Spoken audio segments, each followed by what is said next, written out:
आरिफ चौधरी साहब, ये क्या वजह है हर बार जब एहतजाज होता है अली अमीन गंडापुर साहब गायब हो जाते हैं और फिर बताते हैं ओहो मैं तो यहाँ पर था। मतलब एक रविश बना ली है उन्होंने। तो देखें, आपने बात जो की है, मैं थोड़ा सा आपको एक वाकया बता दूं इससे मिलता जुलता।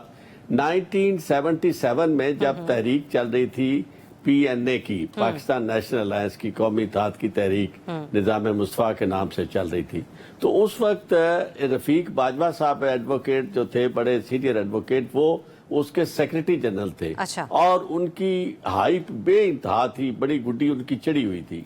अच्छा। तो अचानक पता चला कि एक शाम वो गए हैं और जुल्फ़िकार अली भुट्टो से मुलाकात करके आ गए।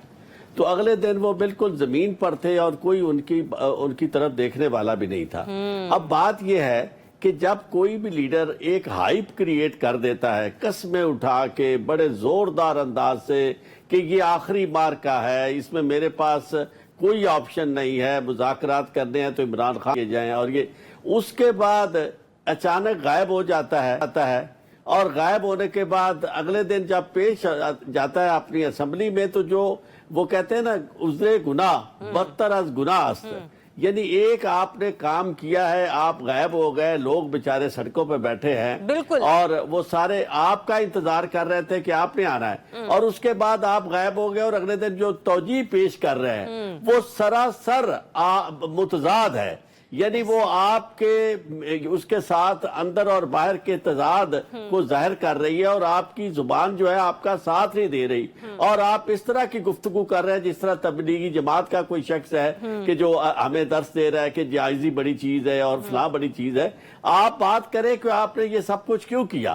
तो बात ये है कि ये अभी तक मैं आपको नहीं, तो इससे क्या हम ये अज्यूम कर सकते हैं चौधरी साहब, इससे हम क्या ये अज्यूम कर सकते हैं कि फिर वाकई गंडापुर साहब इधर भी खेल रहे हैं उधर भी खेल रहे हैं?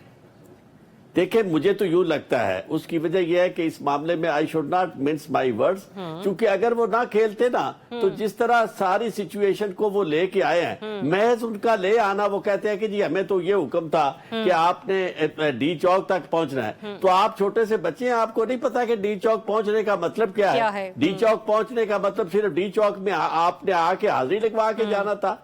तो बात ये थी कि ये सारी चीजें, और अब तक अगर इमरान खान की कोई कमजोरी है या जिस तरफ से बात, तो वो उनकी ये सो कॉल्ड लीडरशिप जो है उसकी है, या तो वो कई बुज़दिल है या फिर कि कोई जो है दोनों तरफ खेल रहे हैं। पॉइंट आपका आ गया। जरा मैं सिद्दीकी साहब से भी इस पे कमेंट लूं। बुज़दिल हैं नसीम सिद्दीकी साहब, कौन लोग बुज़दिल हैं? क्योंकि वर्कर बुज़दिल नजर नहीं आ रहा, लाठियां भी खा रहा है, टीयर गैस भी खा रहा है, पत्थर भी पड़ रहे हैं, ठीक है, पिस्टल्स का भी इस्तेमाल किया जाता है पुलिस की तरफ से, चाहे फायरिंग आप हवा में करें कहीं भी करें, नुकसान कहीं ना कहीं लोगों का होता है, वो जख्मी भी होते हैं, और दूसरे बेचारे हमारे पुलिस वाले भी हैं, झड़पों में दोनों तरफ आग बराबर की लगती है। लेकिन लीडरशिप कहाँ है? चले मान भी लिया अली अमीन गंडापुर आते हैं, गायब हो जाते हैं, पंजाब की लीडरशिप तो नजर ही नहीं आती। बिल्कुल दरियाब, आपने सही सवाल उठाया, क्योंकि लीडरशिप को ऑन द फ्रंट होना चाहिए। लीडरशिप तो बहुत बड़े बड़े करती है। आपने इससे पहले देखा कि शेर अफजल मरवत साहब भी बहुत बड़े बड़े दावे करते थे, बाकी भी जो लीडर हजरात है वो दावे सोशल मीडिया पे या टीवी पे आके तो बहुत बड़े करते हैं, लेकिन कारकुनान को जो है वो भुगतने के लिए आगे कर दिया जाता है। और अली अमीन गंडापुर को तो पता होना चाहिए, जिस तरह इमरान खान साहब ने कहा था कि अगर आपकी वजारत आला जाती है तो जाए, आपने अपने से उसके ऊपर खड़े रहना है। तो अगर वो डी चौक पहुंच जाते हैं और पहुंच गए थे, और वहां पुलिस उनको अगर गिरफ्तार भी कर लेती और सबके गिरफ्तार करती, वो डी चौक से बिल्कुल ना हिलते, तो इसमें कोई बात नहीं थी। आखिर इमरान खान की बहनों को गिरफ्तार किया गया, लाहौर में जमशेद को गिरफ्तार किया गया, और हजारों की तादाद में कारकुनान गिरफ्तार हुए। और इसी तरह अगर अली अमीन गंडापुर गिरफ्तार हो जाते तो कोई इतनी चंबे की बात नहीं थी। सिद्दीकी साहब, आपका पॉइंट आ गया।